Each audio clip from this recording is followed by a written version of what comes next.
মানুষ মূলত একা।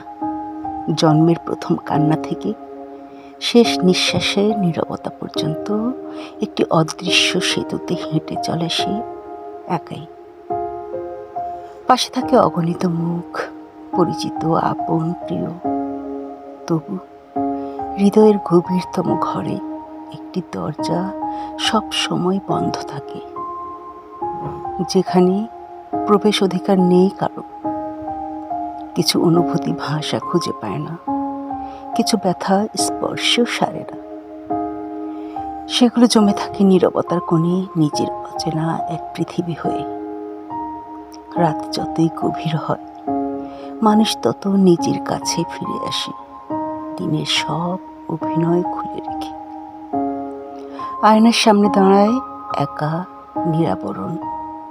ভালোবাসা আসে, আলো ছড়ায়, কিছুটা পথ পাশাপাশি হাঁটে। তারপর হঠাৎ এক মোড়ে ওই স্মৃতিটুকুই থেকে যায় সঙ্গী হয়ে।